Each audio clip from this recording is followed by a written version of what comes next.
The rain lashed against the floor-to-ceiling windows of Viridian Dynamics, mirroring the storm inside CEO Evelyn Thorne.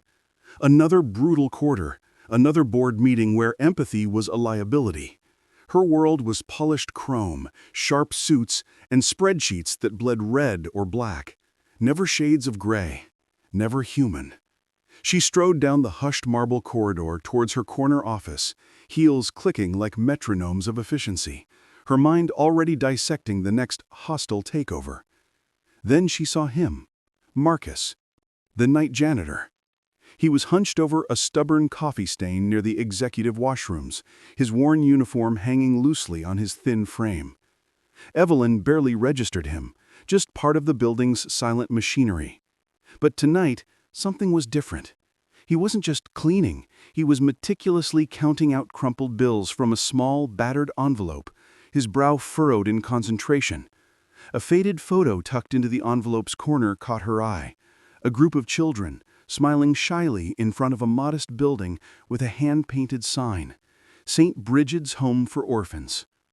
Curiosity, a rare and unwelcome intruder, pricked Evelyn's armor.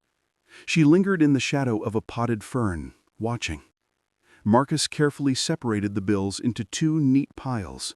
One pile went back into his wallet. The other, significantly larger, he placed back into the envelope, sealing it with a piece of tape.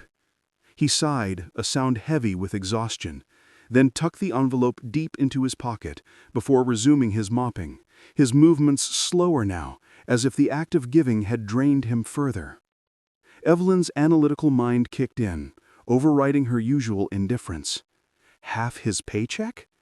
She knew janitorial wages at Viridian, barely above minimum wage. Supporting a child alone on that? Impossible. Yet the evidence was right there in his pocket. The sheer, quiet audacity of it struck her like a physical blow. In her world, success was hoarding, accumulating, climbing over others. This man, drowning in his own struggles, was giving half away? To orphans? The next day, Evelyn bypassed her usual executive assistant.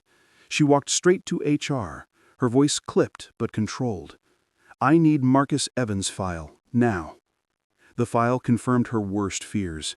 Single father to a 7-year-old son, Liam, living in a subsidized apartment complex on the city's struggling east side. Medical bills from his late wife's illness still lingered like ghosts. His salary was a pittance. That evening, instead of heading to her penthouse, she drove to St. Bridget's. The modest brick building stood in stark contrast to Viridian's gleaming tower. She watched from her car as Marcus arrived, not in his janitor's uniform, but in slightly too big slacks and a clean, threadbare shirt.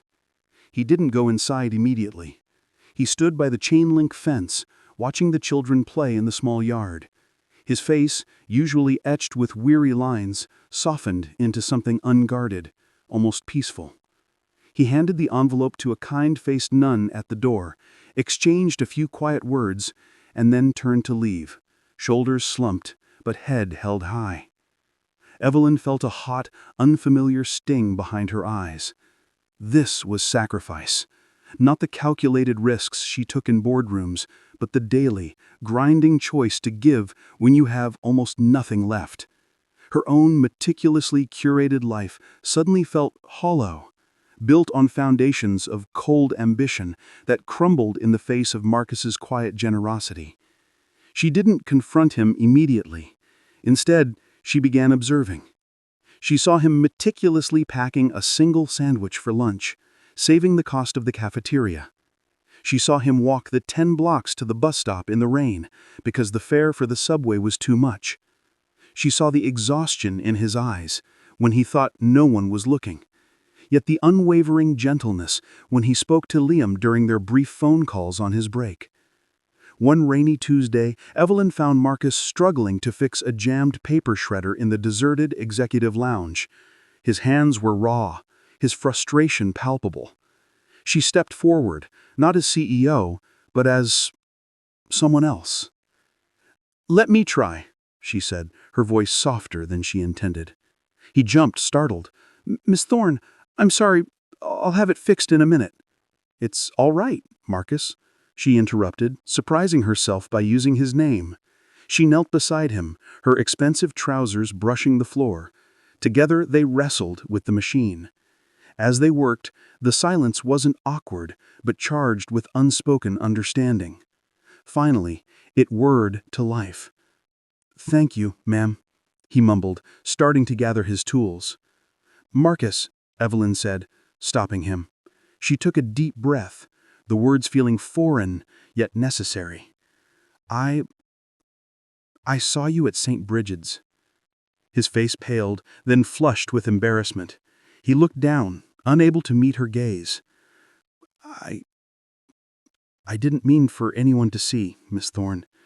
It's just, those kids, they got no one else." His voice cracked. "Liam, he's got me. They got nothing." The raw honesty shattered Evelyn's last defenses. Tears she hadn't shed in years welled up. "You give half your paycheck," she whispered, the injustice of it suddenly overwhelming. How do you even—" He shrugged, a gesture of profound weariness. "You just do. When you see a need, you just do what you can. My wife, she always said kindness costs nothing, but a little heart. Guess I got plenty of that left to give." In that moment, Evelyn Thorne, the titan of industry, felt truly seen for the first time in years. Not for her power, but for her emptiness. Marcus's sacrifice wasn't just about money. It was a testament to a humanity she'd long forgotten existed, let alone practiced. The next board meeting was different. Evelyn didn't present cold profit projections. She spoke of Marcus. She spoke of St. Bridget's. She spoke of the true cost of success measured not in stock prices, but in human connection. She announced Viridian Dynamics would not only double Marcus's salary retroactively, but also establish a company-wide matching donation program for St. Bridget's, funded significantly by her own bonus. Marcus, called into her office later, was speechless, tears streaming down his face. "Miss Thorne, I don't know what to say." "Say you'll let us help," Evelyn said, her own voice thick. "And Marcus, thank you for reminding me what really matters." As he left, Evelyn looked out at the city, no longer seeing just concrete and glass, but the invisible threads of compassion that truly held it together. The janitor hadn't just cleaned her floors, he'd scrubbed clean her soul. In a world obsessed with taking, his quiet act of giving half his heart had given her back her own. And that, she realized, gazing at the rain-washed streets below, was the only success worth having. If you believe in kindness, please like, share, and subscribe to ACA Storytales for more emotional stories. Your support helps us spread hope to millions. Thanks for watching.